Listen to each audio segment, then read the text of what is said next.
dans Daniel chapitre 11 au verset 31.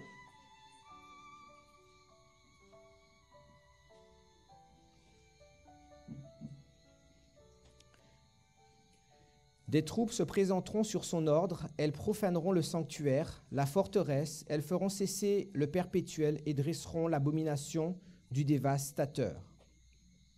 Alors, un dernier élément pour ceux qui n'auraient pas pu être là avec nous pendant les jours. On a vu que les Mèdes et les Perses sont clairement identifiés au chapitre 11, verset 1er, parce que Daniel se trouve à l'époque de Darius le Mède, vous pouvez regarder dans votre Bible.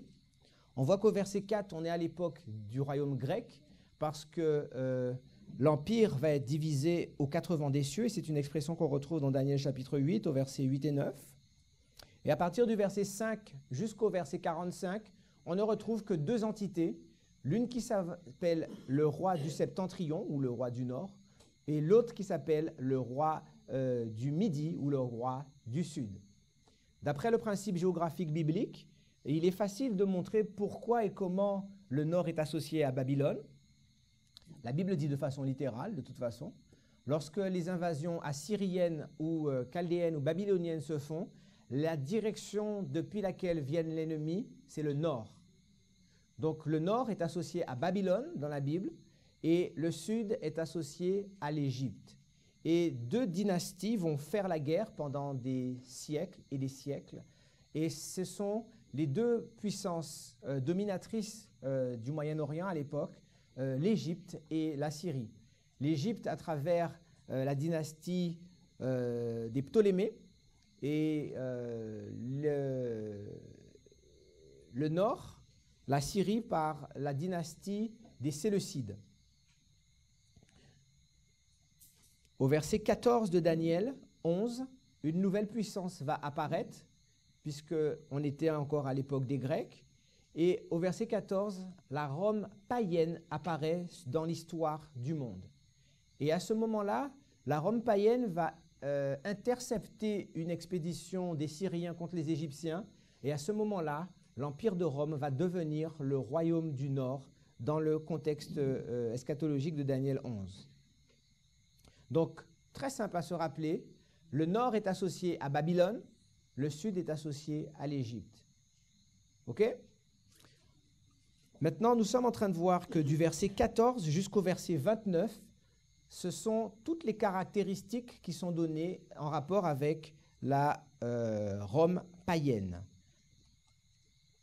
On a vu qu'il va y avoir un exacteur au verset 20, c'est celui qui soulève des taxes ou des impôts, et c'est la raison pour laquelle César Auguste va ordonner un recensement lors de la naissance du Christ. Vous pourrez voir ça dans Luc chapitre 2, versets 1 et 2. Ensuite, il y a des intrigues qui vont emmener Tibère puis Caligula à régner sur l'Empire romain.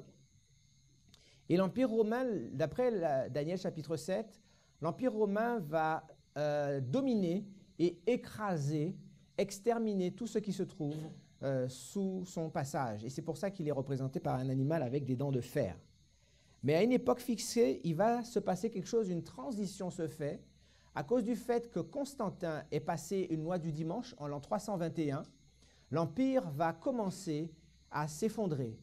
Il va y avoir l'Empire romain d'Orient et l'Empire romain d'Occident. L'Empire romain d'Orient, on le connaît aussi comme l'Empire byzantin.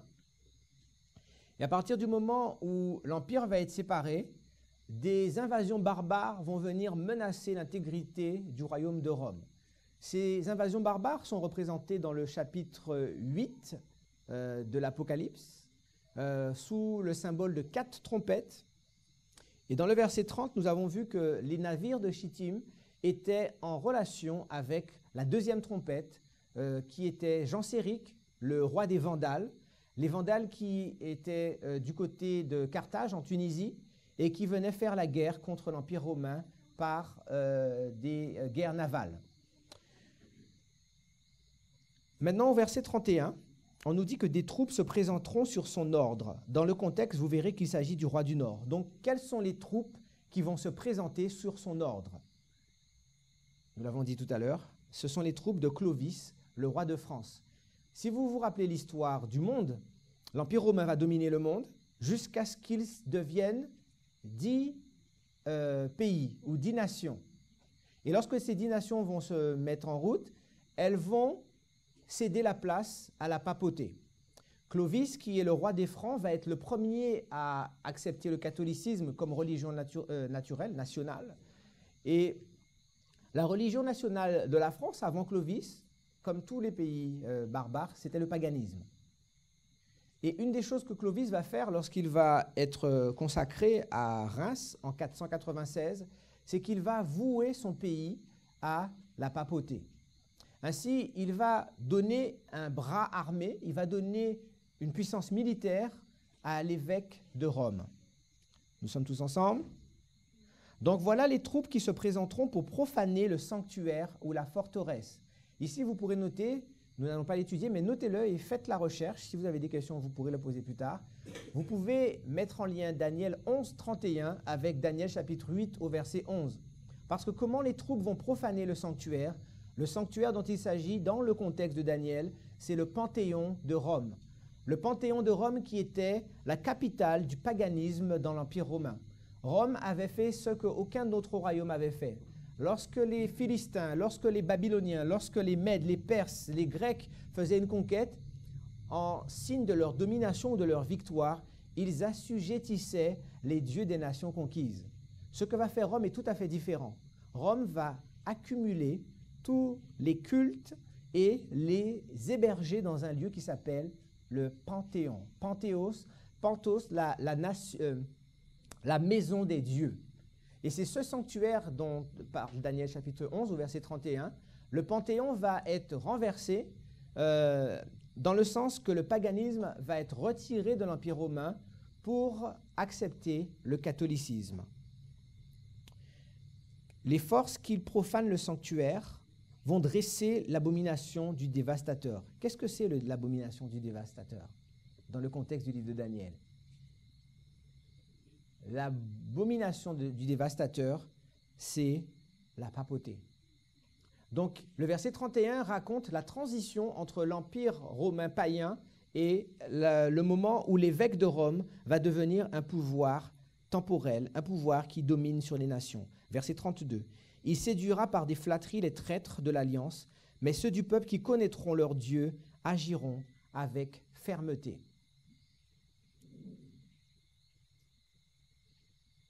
Ceux qui sont des traîtres, ce sont ceux qui vont rejeter les paroles de l'alliance. Parce que ce qui s'était passé, on l'avait vu aussi, c'est que lorsque Constantin va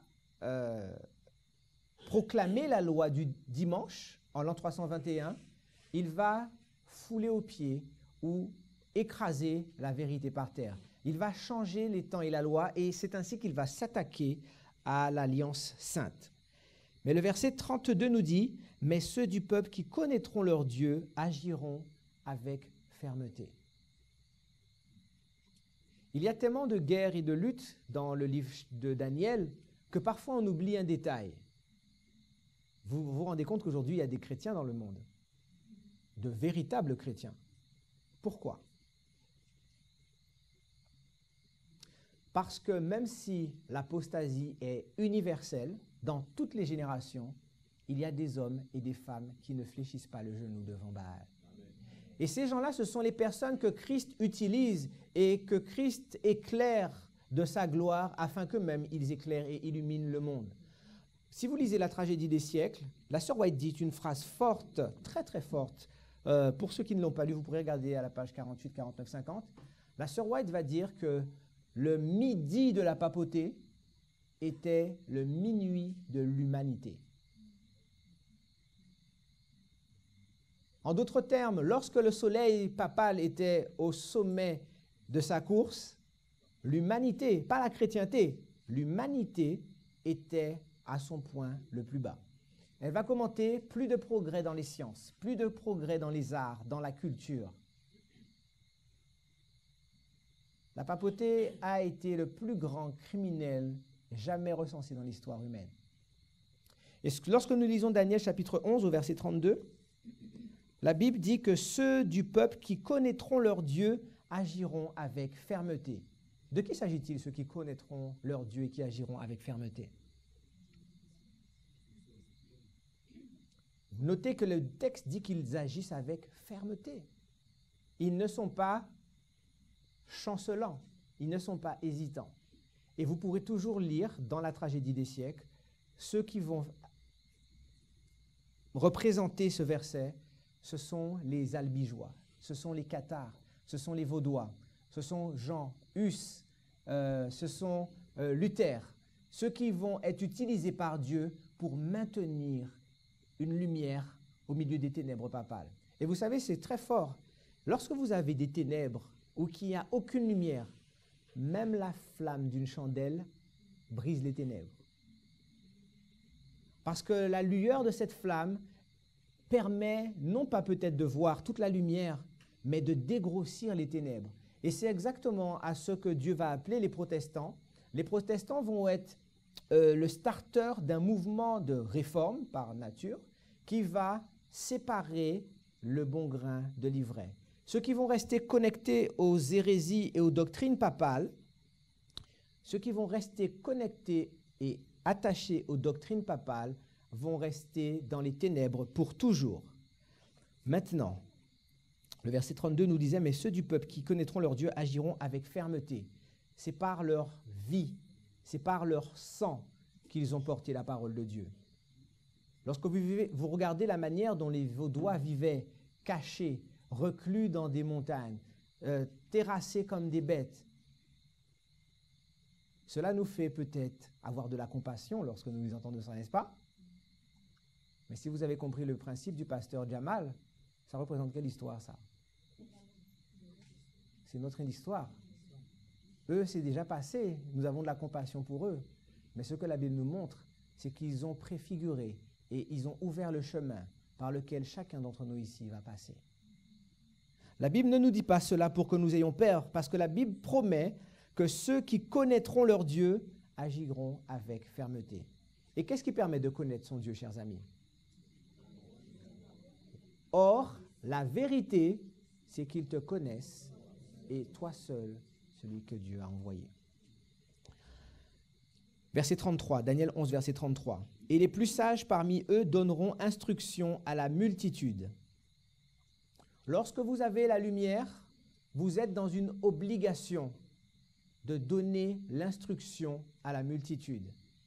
Et c'est comme ça que les ténèbres papales ont commencé à se dissiper parce que des hommes et des femmes ont continué à garder de manière secrète, puisque c'est interdit de le faire ouvertement, mais ils se sont nourris, ils ont grandi et ils ont prospéré dans l'étude de la vérité. Et c'est ce qui s'est passé à l'échelle prophétique ou typologique dans l'histoire d'Élie. Lorsque Jézabel va être dans son règne, où sont les prophètes de l'Éternel? Ils sont cachés dans des caves par Abdias, 50 par 50. Verset 33 de Daniel 11. « Il en est qui succomberont pour un temps à l'épée et à la flamme, à la captivité et au pillage. Lorsqu'on emporte la parole de Dieu, la récompense, elle est écrite ici en 3 étapes. L'épée, la flamme, la captivité et le pillage. »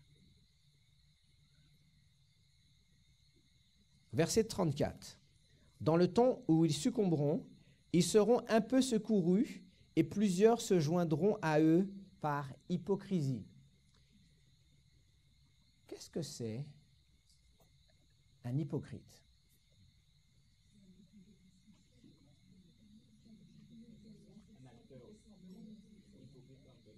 Quelqu'un qui dit quelque chose, mais qui pense le contraire? Bon, je me permets une parenthèse. Un hypocrite, c'est quelqu'un qui pense quelque chose et qui dit autre chose. C'est quelque chose de valable, c'est quelque chose valuable. How do you say valuable? Oh. Est-ce que c'est quelque chose de... Est-ce que c'est quelque chose de bien d'être un hypocrite? De valorisant, merci. Merci. Est-ce que c'est quelque chose de valorisant que d'être un hypocrite? Non. Regardez comment Christ utilise cette expression hypocrite lorsqu'il parle de son peuple. Être un hypocrite, c'est la dernière chose que nous voulons qui nous arrive en tant que peuple de Dieu. Mais revenons un peu sur l'expression hypocrite. Un hypocrite, dans le sens étymologique du terme, un hypocrite, c'est un comédien, c'est un acteur. Donc ce que nous trouvons dans l'expression hypocrite, c'est de penser quelque chose, mais de faire ou dire le contraire. D'où vient-il que nous aimons tant les acteurs et les films?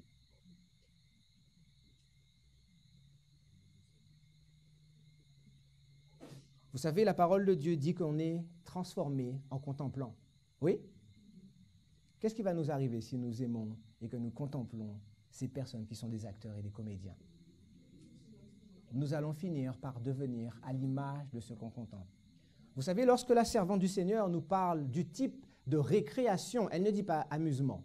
Lorsque la sœur White dit le type de récréation que les enfants de Dieu devraient pratiquer, vous savez que le théâtre, la comédie, les nouvelles, c'est ce qui était dans son temps, ça faisait partie des choses que les chrétiens ne doivent pas faire. Le théâtre, la comédie et les nouvelles. On pourrait appeler ça aujourd'hui peut-être le cinéma, les DivX, YouTube, les magazines romancés, les nouvelles, les films fantastiques. Mais revenons aux hypocrites. Dans Daniel 11, verset 34, « Dans le temps où ils succomberont, ils seront un peu secourus et plusieurs se joindront à eux par hypocrisie. » Le « eux » dont il est question dans le texte, il s'agit de ceux qui vont persister à donner leur témoignage. Donc ce sont ceux qui avaient maintenu la connaissance de la parole de Dieu. Mais la parole inspirée nous dit qu'ils vont être secourus pour un peu de temps par des hypocrites. Cela s'est réalisé dans l'histoire parce qu'on va voir que la réforme protestante va être au départ l'œuvre d'un seul homme, Luther, qui a été suscité d'une manière spéciale pour être une lumière et un porte-flambeau au milieu des ténèbres papales. Mais il y avait quelque chose que le protestantisme avait besoin de recevoir. Vous savez que les protestants ont pris naissance à cause du fait qu'ils se sont séparés des dogmes de Rome. L'infaillibilité papale, le salut par les œuvres, les indulgences, vous savez tout ça. Donc ils se sont dit, on va protester, on va se séparer de Rome. Mais qu'est-ce qui leur manquait, les protestants?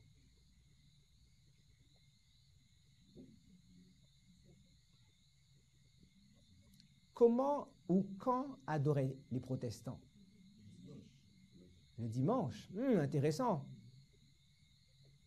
Ils se séparaient de Rome. Mais au passage, d'où vient cette idée d'adorer le dimanche? Mais d'où vient cette idée d'adorer le soleil? De Rome.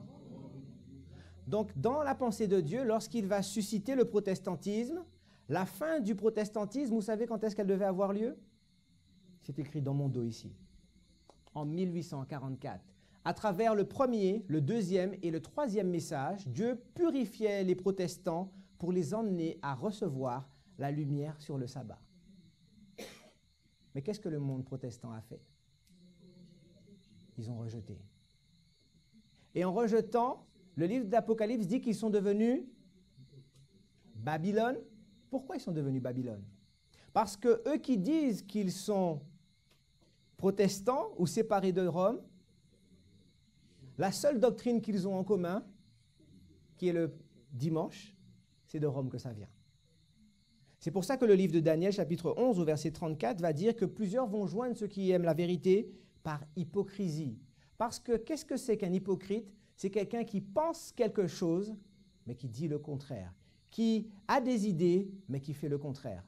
Y a-t-il une puissance dans la parole de Dieu qui pense quelque chose, mais qui va dire le contraire?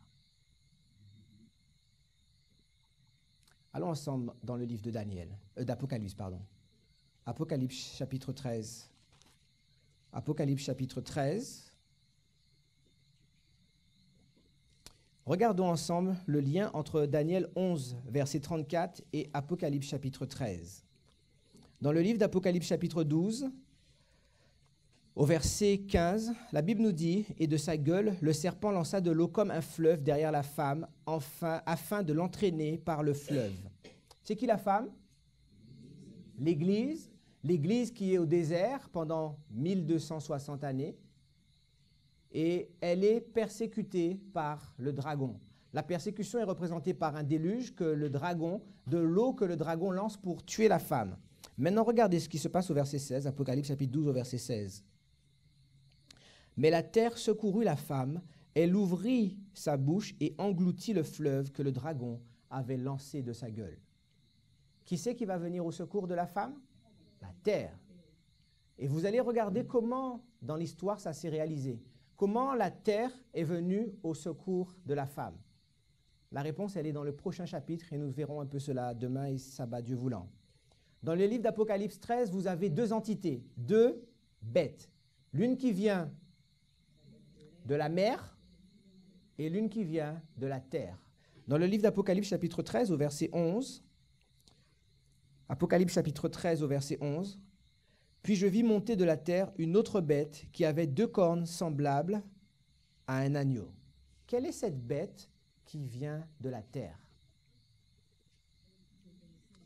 C'est un pays où il va y avoir un espace pour adorer selon la liberté de conscience.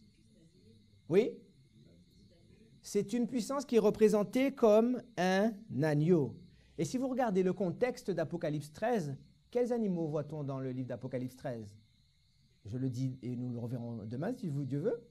Il y a l'ours, au verset 2, il y a le lion, il y a le léopard et il y a un terrible animal. Lequel d'entre les quatre vous voudriez rencontrer le soir au coin de la rue? Aucun. Mais en revanche, si vous voyez un agneau, vous n'auriez pas peur de le rencontrer, non? Parce que par nature, le royaume de l'agneau est totalement différent. OK? Est-ce que vous me suivez jusque-là? Mais regardez ce que dit la parole de Dieu. Il avait deux cornes semblables à un agneau, mais il parlait comment? Comme un dragon. Oh. Un agneau qui parle comme un dragon. Là, maintenant, c'est plus la même chose. Nous allons comprendre dans le langage symbolique, dans le langage prophétique, ce que ça signifie lorsque l'agneau va se mettre à parler comme un dragon. Donc, est-ce que c'est consistant d'être un agneau, mais de parler comme un dragon? Non. C'est être hypocrite. C'est de faire le contraire de ce qu'on pense. C'est de faire le contraire des valeurs qu'on a véhiculées. Daniel 11, verset 34. Dans le temps où ils succomberont, ils seront un peu secourus et plusieurs se joindront à eux par hypocrisie. Nous avons vu que c'est le monde protestant, au sens large du terme, qui est préfiguré par l'activité protestante américaine. Quelques-uns des hommes sages succomberont afin qu'ils soient épurés, purifiés et blanchis jusqu'au temps de la fin, car elle n'arrivera qu'au temps marqué. Pour ceux qui ont fait tout le voyage dans le livre de Daniel 11, au verset 1er, on était à l'époque des Mèdes et des Perses, et maintenant au verset 35, on arrive à quelque chose qui est une lueur parce qu'on nous parle du temps de la fin. Verset 36. Le roi fera ce qu'il voudra, il s'élèvera, il se glorifiera au-dessus de tous les dieux et il dira des choses incroyables contre le Dieu des dieux. Il prospérera jusqu'à ce que la colère soit consommée, car ce qui est arrêté s'accomplira. De qui s'agit-il ici au verset 36? La parole de Dieu est suffisamment claire pour nous permettre. Quelqu'un qui va s'élever et qui va se glorifier au-dessus de tous les dieux et qui dira des choses incroyables contre le Dieu des dieux. Vous savez que l'un des plus puissants pasteurs, l'un des plus puissants évangélistes de tous les temps s'appelait Saul de Tarse. Saul de Tarse a prêché inlassablement l'évangile de Jésus-Christ partout où il allait. Et j'aimerais que vous compreniez la manière dont l'apôtre Paul prêche l'évangile de Jésus-Christ. Allons dans 2 Thessaloniciens. 2 Thessaloniciens au chapitre 2. 2 Thessaloniciens au chapitre 2. Au verset 1er, il est en train de dire, pour ce qui concerne l'avènement de notre Seigneur Jésus-Christ et notre réunion avec lui, nous vous prions, frères, de ne pas vous laisser facilement ébranler dans votre bon sens et de ne pas vous laisser troubler, soit par quelque inspiration, soit par une parole ou par une lettre qui semblerait venir de nous comme si le jour du Seigneur était déjà là. En tant que bon pasteur, que faisait l'apôtre Paul? Il préparait les gens à l'avènement de Jésus-Christ. Il était en train de leur donner la connaissance nécessaire pour qu'ils soient éclairés. Et c'est marrant parce que Paul va utiliser la même expression que Jésus. Avant d'expliquer ce qu'il explique, il donne un avertissement. Et quel est cet avertissement? Ne vous laissez pas séduire. Le rôle du pasteur est de préparer son peuple à l'avènement du Jésus-Christ et à donner un avertissement au peuple pour que le peuple ne se fasse pas séduire, notamment par les fausses doctrines. Maintenant, comment l'apôtre Paul préparait les gens à ne pas recevoir des fausses doctrines? Verset 3. « Que personne ne vous séduise d'aucune manière, car il faut que l'apostasie soit arrivée auparavant et qu'on ait vu paraître l'homme impie, le fils de la perdition. »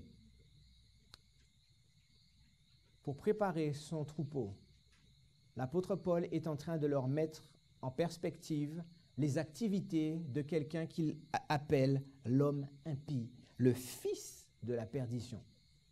Qui est cet homme impie? Ce fils de la perdition. Regardez au verset 4. L'adversaire qui s'élève au-dessus de ce qu'on appelle Dieu ou de ce qu'on adore. Vous avez vu l'expression qu'utilise l'apôtre Paul? D'où a-t-il tiré ce langage? Daniel chapitre 11, au verset 36. Le roi fera ce qu'il voudra, il s'élèvera et se glorifiera au-dessus de tous les dieux et dira des choses incroyables contre le Dieu des cieux. Il va s'asseoir lui-même dans le temple de Dieu, se proclamant Dieu. OK? Maintenant, nous l'avions déjà vu, je le mentionne simplement pour répéter, parce que la répétition amplifie l'impression que cela fait sur notre esprit. Au moment où l'apôtre Paul est en train de préparer son Église pour l'avènement de Jésus-Christ, il est où, l'homme de péché?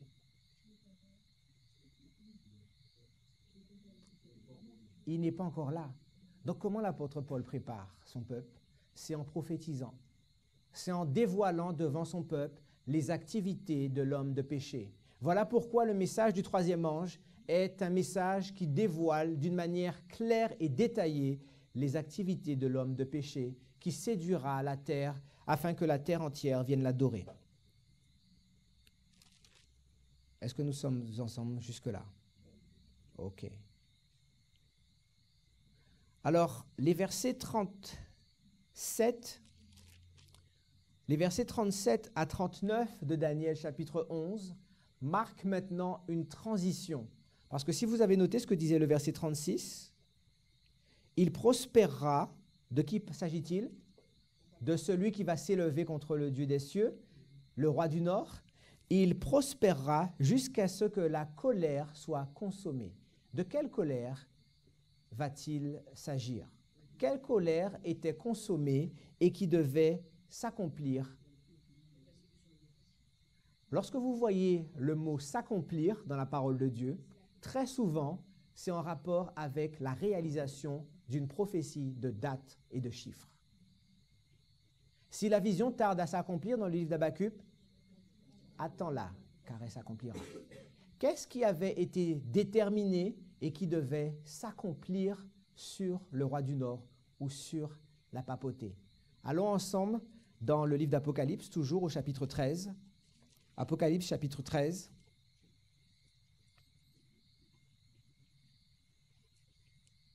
Au verset 5. Apocalypse chapitre 13 au verset 5. Il lui fut donné une bouche qui proférait des paroles arrogantes et des blasphèmes. Ces paroles arrogantes et ces blasphèmes, vous pouvez les lier à ce que Daniel dit dans le verset 36 du chapitre 11. Il lui fut donné une bouche qui proférait des paroles arrogantes et des blasphèmes. Il lui fut donné le pouvoir d'agir pendant combien de temps? 42 mois. 42 mois ou encore, d'après le livre de Daniel, un temps, des temps, la moitié d'un temps, ou encore 1260 années. Donc, qu'est-ce qui devait s'accomplir sur le roi du Nord? 1260 années, ou un temps, des temps, la moitié d'un temps, ou encore 42 mois. Et qu'allait-il se passer à l'issue de cette période? Allons dans le livre d'Apocalypse, chapitre 13, au verset 10. Apocalypse chapitre 13 au verset 10. Si quelqu'un est destiné à la captivité, il ira en captivité. Si quelqu'un tue par l'épée, il faut qu'il soit tué par l'épée. Une parole avait été prononcée contre cette bête qui venait de la mer, disant que celui qui tue par l'épée périra par l'épée. Est-ce que la bête qui vient de la mer, ou encore est-ce que le système papal romain avait tué par l'épée? Donc la Bible montrait que quelque chose allait lui arriver en conséquence de cette tuerie qu'il avait manifestée par l'épée. Et qu'était-ce cette chose? Au verset 3, Apocalypse chapitre 13, au verset 3. « Et je vis l'une de ses têtes comme blessée à mort. » Que va-t-il se passer pour la papauté à la fin du temps qui lui avait été donné? La papauté va recevoir une blessure mortelle. Donc, le verset 37 à 39 de Daniel raconte ce qui se passe, la transition qui va emmener du moment où la papauté va dominer de façon suprême sur le monde et le moment où son pouvoir va commencer à être contesté. Au verset 37, « Il n'aura d'égard ni au Dieu de ses pères, ni à la divinité qui est l'objet du désir des femmes. Il n'aura égard à aucun Dieu, car il se glorifiera au-dessus de tous. »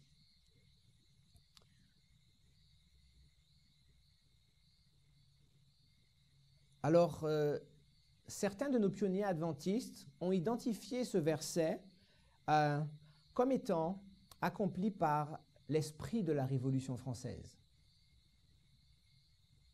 Parce que la Révolution française va être le moment où le peuple désire séparer ce que Dieu avait dit qu'il ne fallait pas unir, l'Église et l'État. Et le peuple va commencer par se séparer de l'Église et ensuite il va se séparer de son roi. Par l'esprit de rébellion, il n'aura d'égard à aucun Dieu, car il se glorifiera au-dessus de tous. Et nous le savons parce que nous sommes français, qui était le Dieu qui a été invoqué au moment des troubles entre l'autorité française et l'Église? Les révolutionnaires avaient choisi la déesse raison. Vous le savez ça. La France avait décidé, dans une assemblée constituante, d'éliminer Dieu. C'est le seul pays dans le monde et dans l'histoire telle que nous l'avons enregistrée, c'est le seul pays qui a eu une assemblée de politiciens se réunir pour voter de tuer Dieu. C'est ce que décrit Daniel chapitre 11 dans les versets 37 à 39. Maintenant, nous arrivons au verset 40. Nous arrivons au verset 40. Et dans le temps qui nous reste,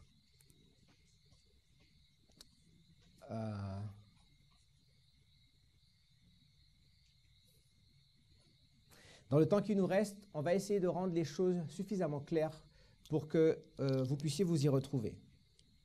Au temps de la fin, le roi du Midi se heurtera contre lui, et le roi du Septentrion fondra sur lui comme une tempête, avec des chars et des cavaliers, et avec de nombreux navires.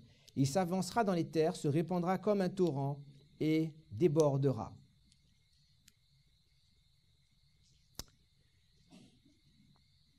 Je vais utiliser d'une façon logique ce que vous avez appris avec le pasteur Sankey. Qu'est-ce qu'un torrent ou qu'est-ce qu'un fleuve dans la symbolique prophétique biblique?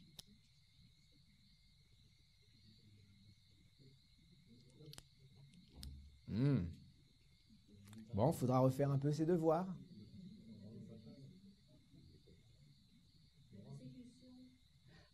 Les eaux représentent la persécution. Très bien. Vous vous rappelez que Jésus va dire que la fin du monde se passera comme du temps de Noé, et il y eut un déluge au temps de Noé. À la fin du monde, il va y avoir un déluge. Mais ce déluge, ce ne sera pas un déluge littéral. Ce sera un déluge au sens symbolique ou spirituel. Et les eaux, ce sont les eaux de la persécution. Ce sont les eaux que va lancer Rome contre ceux qui adorent Dieu et qui gardent ses commandements. Donc regardez ce qui se passe. Au verset 40, nous sommes à quel temps? Au temps de la fin. Et à la fin du verset 40, on nous dit que le roi du nord, il va s'avancer et se répandre comme un torrent et qui débordera. À quel moment de la prophétie biblique va-t-il y avoir un torrent qui s'abat sur le monde? Nous l'avons dit et répété, et c'est l'objet de notre rassemblement. C'est le moment de la loi du dimanche. Donc dans le verset 40 de Daniel, nous sommes au temps de la fin qui, dans la prophétie biblique, est marqué par quelle année? 1798. Mais à la fin du verset 40, nous sommes à quel moment? À l'époque de la loi du dimanche. Et ce qui va se passer dans les versets 41, 42, 43, 44 de Daniel, c'est une répétition, amplification du verset 40. On est d'accord?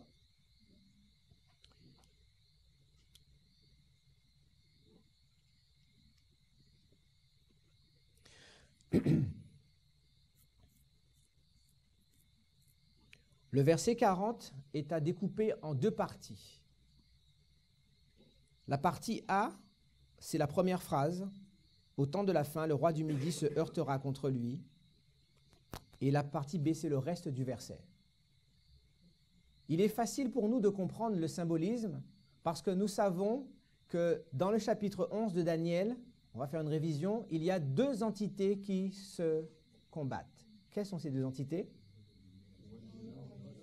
Le roi du septentrion, le roi du nord, et le roi du midi, le roi du sud. Bon. Maintenant, une question un peu plus difficile.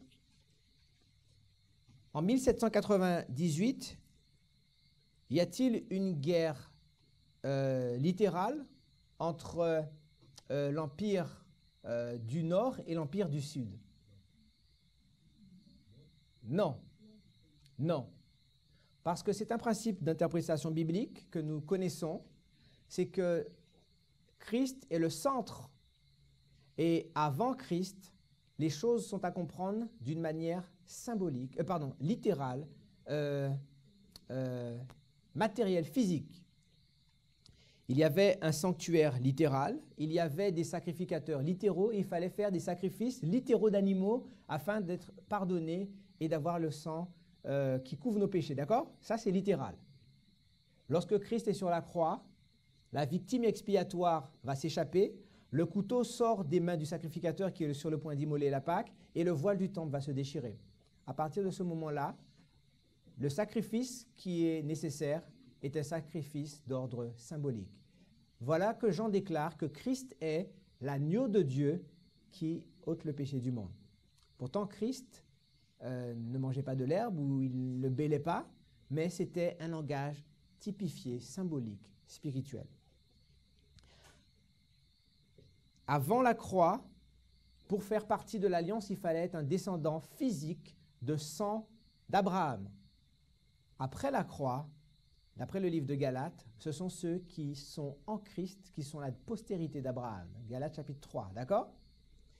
Avant la croix, pour faire partie de l'alliance, il fallait se circoncire.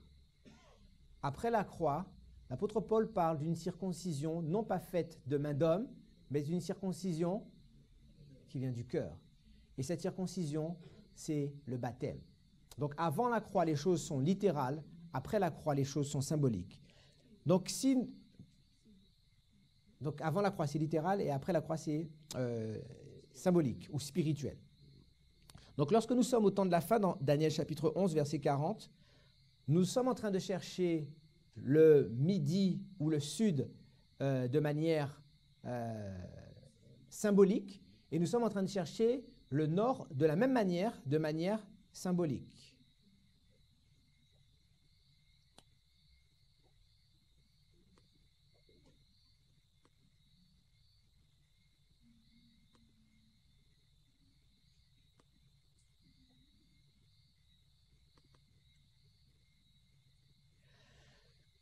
Alors, dans la symbolique biblique, particulièrement dans le livre de Daniel, nous sommes en train de chercher à qui correspondent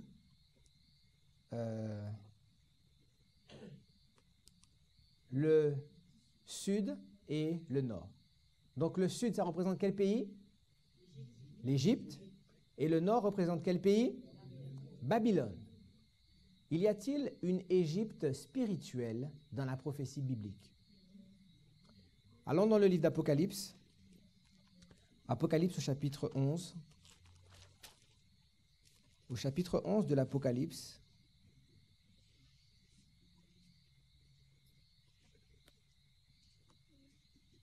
La Bible nous dit ceci.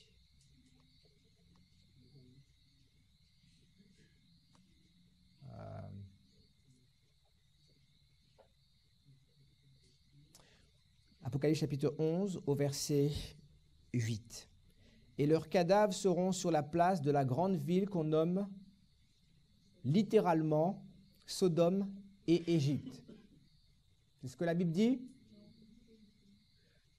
Symboliquement ou encore spirituellement, Sodome et l'Égypte. Quelles étaient les deux caractéristiques de la puissance qui va crucifier le Seigneur ou encore l'Égypte? Sodome et l'Égypte. Lorsque vous pensez à Sodome, cela vous fait penser à quelle caractéristique? La dépravation? La corruption? L'immoralité?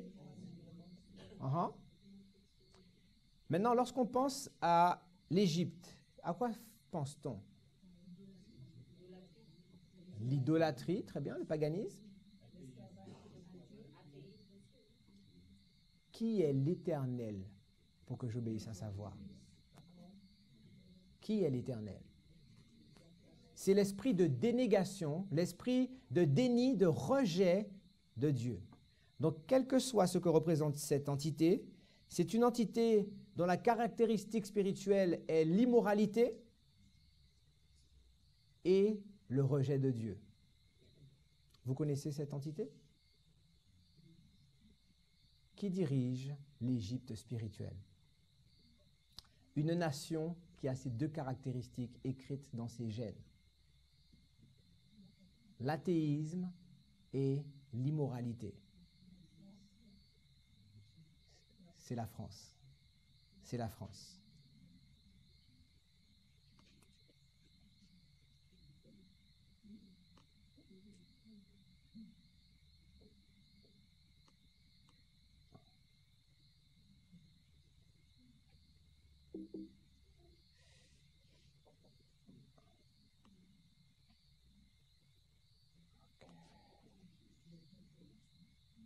Alors, un instant.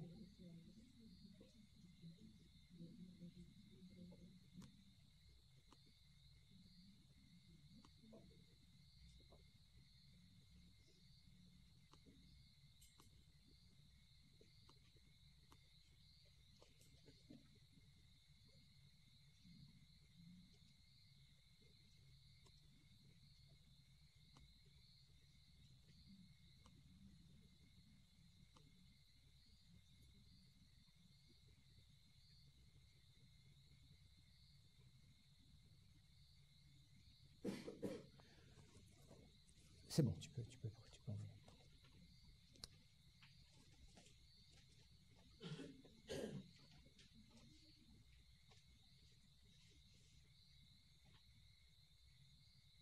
Donc, en 1798, nous cherchons celui qui dirige la Babylone spirituelle.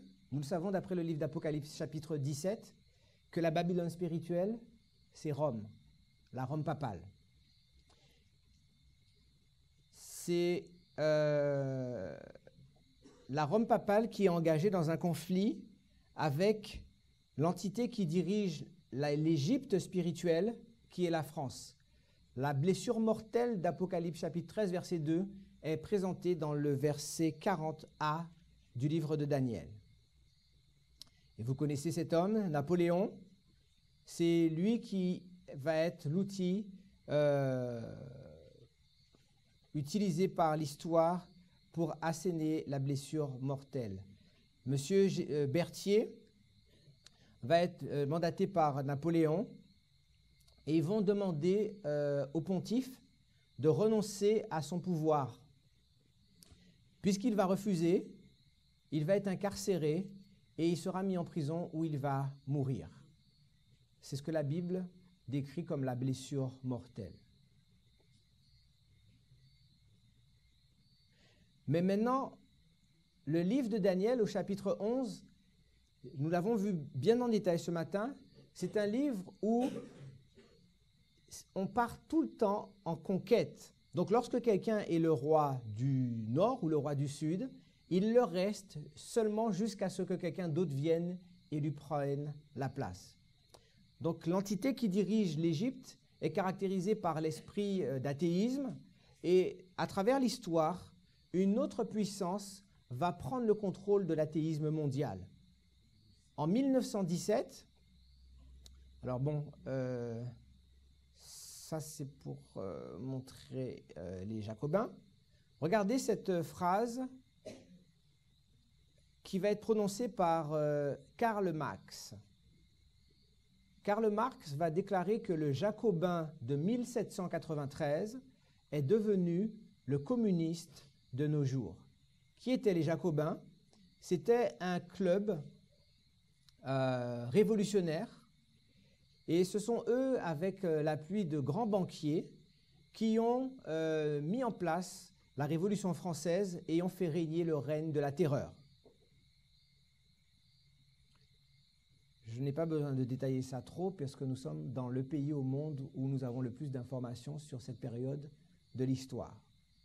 Mais veuillez noter que dans la pensée de Karl Marx qui va être l'intelligentsia du communisme, il va être l'intellectuel qui a mis en place le manifeste Communix avec Hegel. Il va dire que le communisme n'est rien d'autre qu'une répétition du jacobinisme ou de la Révolution française. Et si vous demandez aux révolutionnaires d'ailleurs communistes, vous verrez que tout ce qu'ils ont pris, ils se sont inspirés pour faire leur prise du pouvoir. Comment le pouvoir papal et le pouvoir royal ont-ils été éliminés du temps de la terreur? C'est par une révolution. Cela ne s'était jamais encore passé dans l'histoire, qu'une révolution renverse un pouvoir étatique ou un pouvoir spirituel tel que la papauté. Que va-t-il se passer en 1917? En 1917, il va y avoir ce qu'on appelle la révolution bolchevique. OK? Donc au verset 40b de Daniel, nous sommes à l'époque où le communisme va prendre le contrôle de l'athéisme mondial.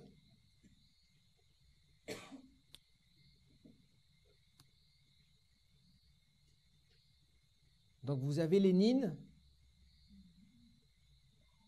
qui confirme que le jacobinisme, le marxisme ou le communisme sont en réalité la même doctrine. Il y a eu la terreur du temps de la Révolution française, et vous savez que lorsque la révolution bolchevique s'est mise en place, il y a eu la terreur. On appelait les communistes les mangeurs de curés, parce qu'ils étaient à fond contre la religion, et Lénine et Staline ont mené une persécution très dure contre les chrétiens, notamment les catholiques.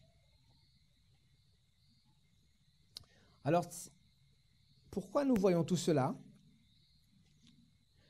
C'est parce qu'au verset 40 de Daniel chapitre 11, le roi du Nord, donc la papauté, va recevoir une blessure mortelle. Pourquoi c'était simplement une blessure et pas une exécution?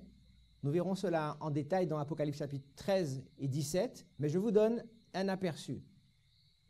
Une blessure, c'est quelque chose dont on guérit. Et si on met ça dans le contexte et dans la perspective d'Apocalypse chapitre 17, Jean va voir une femme et une bête associées. Qu'est-ce que c'est qu'une femme dans la prophétie biblique? C'est une église. Qu'est-ce que c'est qu'une bête? C'est un pouvoir séculier, un royaume. Donc l'association de la femme et de la bête va durer pendant 1260 années jusqu'à 1798. En 1798, il y a une blessure qui est mortelle parce qu'en 1798, il va y avoir une séparation entre la femme et la bête. La bête va disparaître, mais est-ce que la femme va-t-elle disparaître, elle? Non, elle va demeurer. Et c'est cette femme, cette église qui est symbolisée par le roi du Nord dans Daniel chapitre 11 au verset 40. Elle reçoit une blessure qui va guérir, et ce que nous dit la deuxième partie du verset 40, « Et le roi du septentrion fondra sur lui comme une tempête avec des chars et des cavaliers et avec de nombreux navires. Il s'avancera dans les terres, se répandra comme un torrent et débordera. » Alors qu'en 1798, la papauté est sur le point de recevoir son coup d'arrêt, dans la deuxième partie du verset, lorsque l'athéisme mondial dirigé par le communisme se met en guerre contre le catholicisme, la Bible dit que lequel d'entre eux va prendre le dessus? La papauté. Le roi du Nord va prendre le dessus parce qu'il va revenir avec des chars, des cavaliers et de nombreux navires. Je vous donne comme devoir, que ce soit vous ou bien les internautes ou les personnes qui regarderont le matériel, prenez votre concordance et recherchez dans la Bible qu'est-ce que représentent les chars et les cavaliers. Ce n'est pas très difficile à trouver. Et la deuxième chose qu'il faut trouver, qu'est-ce que dans la Bible, les navires, qu'est-ce que cela représente? Nous verrons demain, si Dieu veut, si vous avez fait vos devoirs.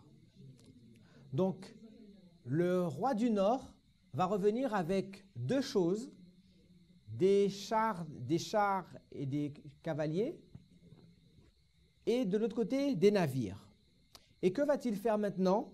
Il s'avancera dans les terres, se répandra et débordera. Cela veut dire que celui qui avait le dessus au verset 40 au départ, c'était le roi du Sud, ou encore l'athéisme. Dans la deuxième partie du verset 40, maintenant le roi du Nord va venir pour se venger et exterminer cet ennemi qui lui avait mené la vie dure. Dans le Time Magazine du 4 décembre 1989, les bataillons du marxisme semblaient avoir l'avantage sur les soldats de la Croix. Au réveil de la révolution bolchevique en 1917, Lénine avait promis la tolérance, mais il avait donné la terreur. La Russie était devenue cramoisie avec le sang des martyrs, dit le père Gleb Yakougnine, l'agitateur russe orthodoxe le plus courageux en faveur de la liberté religieuse. Durant les 5 premières années du pouvoir bolchevique, 28 évêques et 1200 prêtres furent fauchés par la fossile rouge. Staline augmenta fortement la terreur et à la fin du règne de Khrouchtchev, près de 50 000 membres du clergé avaient été liquidés. Après la Seconde Guerre mondiale, une persécution virulente, mais généralement moins sanglante, recouvrit l'Ukraine et le nouveau bloc soviétique, affectant des millions de catholiques romains, des protestants ainsi que des orthodoxes. Mais il va y avoir un changement. Il va y avoir un changement parce que ces deux hommes font partie d'une triplette qui va jouer un rôle clé dans l'histoire de la dernière génération. En 1989, il va se passer quelque chose et ici c'est vraiment intéressant ce qui est dit. Je vais le lire parce que ça vaut le coup. Cet article il est tiré d'un magazine qui n'est pas chrétien, qui n'est pas spirituel, mais c'est un magazine du monde. C'est le Time Magazine. Et regardez quel langage le journaliste va écrire. De tous les événements qui ont secoué le bloc communiste en 1989, aucun n'est aussi chargé d'histoire ou si peu vraisemblable que la rencontre polie qui aura lieu cette semaine au Vatican. Comment elle était déclarée, cette rencontre? Polie. Vous vous rappelez que lorsque le communisme va se mettre en guerre contre le catholicisme, il va y avoir une guerre sanglante et brutale contre la religion.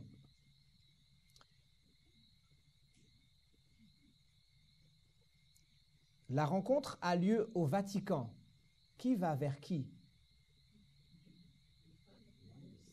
L'athéisme mondial va au pied du Père. Là, dans la grande bibliothèque des cérémonies datant du XVIe siècle, dans le palais apostolique, le tsar de l'athéisme mondial, Mikhail Gorbatchev, visitera le vicaire du Christ, le pape Jean-Paul II. C'est intéressant qu'un homme politique qui est au pouvoir de la puissance athéiste mondiale va se déplacer au Saint-Siège pour une rencontre polie.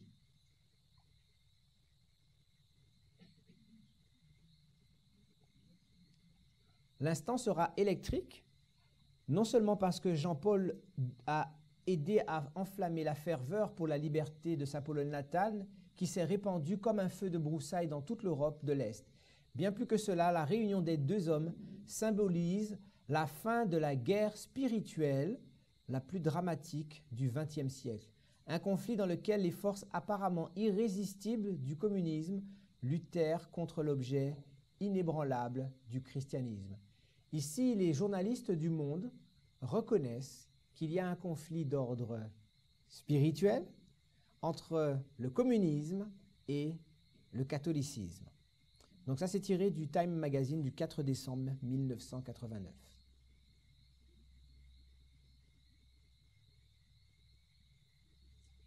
En 1989, partie B de Daniel 11:40, la papauté revient. Elle est toujours le roi du Nord, puisqu'elle dirige la Babylone spirituelle, mais elle va gouverner, attaquer la puissance qui gouverne l'Égypte spirituelle.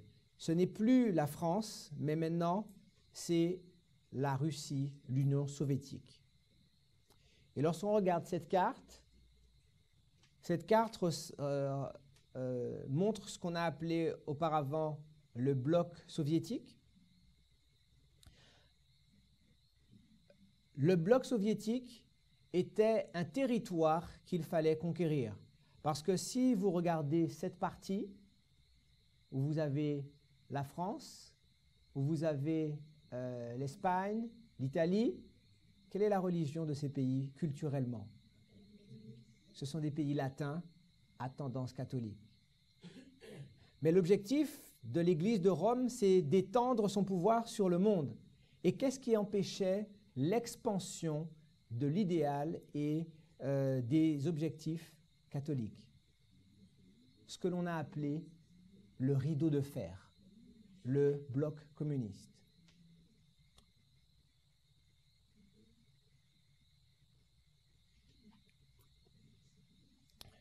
Intéressant de voir comment les hommes du monde utilisent le langage biblique sans le savoir.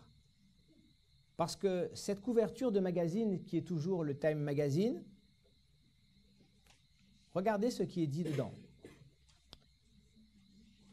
Comment Reagan et le pape ont conspiré pour aider le mouvement de libération de la Pologne et ont accéléré la chute du communisme. Ils appellent ça l'Alliance sainte. Les gens du monde qui n'étudient pas la parole de Dieu, qui n'étudient pas l'esprit de prophétie, comprennent que la chute de l'empire communiste est due à l'association entre deux puissances. La puissance papale et la puissance américaine. Alors que nous terminons pour ce soir, rappelons-nous que nous avons vu quelque chose. Nous avons vu que plusieurs vont rejoindre le peuple de Dieu qui va périr par l'épée et la flamme, mais qu'ils vont les rejoindre par hypocrisie. Que symbolise le royaume de Ronald Reagan? C'est le royaume protestant, n'est-ce pas? Oui? Les protestants sont-ils d'accord avec les catholiques? Non. Non, parce qu'ils rejettent par la bouche l'autorité de Rome. Mais dans leur cœur, ils sont à son service. Pourquoi les Américains se sont-ils engagés dans cette guerre? Pas pour catholiciser le monde, mais c'était pour une raison financière, économique. C'était des hypocrites, des comédiens. La puissance qui semble être comme un agneau, mais qui va parler comme un dragon. Le dragon qui a le feu, le dragon qui fait la guerre, qui détruit et qui écrase tout ce qui tombe sur son passage. Nous allons nous arrêter ici pour ce soir et nous allons prier. Prier afin que Dieu puisse nous éclairer, nous permettre de comprendre que dans le chapitre 11 de Daniel, au verset 1er, nous sommes à l'époque des Mèdes et des Perses, et maintenant, dans le chapitre 11 au verset 40, nous sommes en 1989. Quelque chose qui semblait être très loin de nous au départ, s'est soudainement rapproché. Et c'est dans la succession de ces versets qu'est contenu le collier pour la Odyssée, le vêtement blanc, l'or éprouvé par le feu, parce qu'il faut que le peuple de Dieu soit purifié, blanchi, éprouvé. Prions ensemble.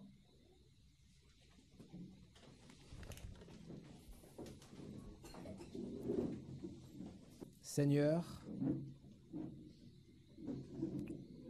nous sommes fascinés par la manière dont tu avais consigné l'histoire juste sous nos yeux. Avant, ceci était quelque chose de crypté que l'on ne pouvait comprendre. Combien de fois avons-nous essayé de lire le chapitre 11 de Daniel en ne comprenant rien au symbolisme qui était représenté? Mais Seigneur, je te prie, Seigneur, d'éclairer ceux qui sont sincères, ceux qui cherchent la vérité, pour qu'ils comprennent que le décèlement même de ce chapitre est un des signes manifestant que tu as ouvert la vérité et que la fin est arrivée. Que le peuple de Dieu puisse reconnaître que c'est Christ qui dirige les événements, car même les journalistes du Times sont capables d'utiliser le langage de la Bible. Tu as dit que si les enfants d'Abraham ne crient pas, même les pierres crieront, Seigneur. Combien de temps allons-nous rester sourds? Combien de temps allons-nous rester aveugles, Seigneur? Nous ne voulons pas être de ceux que la Bible décrit comme étant des hypocrites. Aussi, Seigneur, viens au secours de notre incrédulité. Aide nos yeux à voir par la foi ce que tous les saints prophètes ont prophétisé d'avance pour notre instruction. Que la parole de Dieu nous éclaire, nous fortifie et fasse de nous des hommes et des femmes qui tiendront dans le temps de Christ. Au nom de Jésus. Amen. Amen.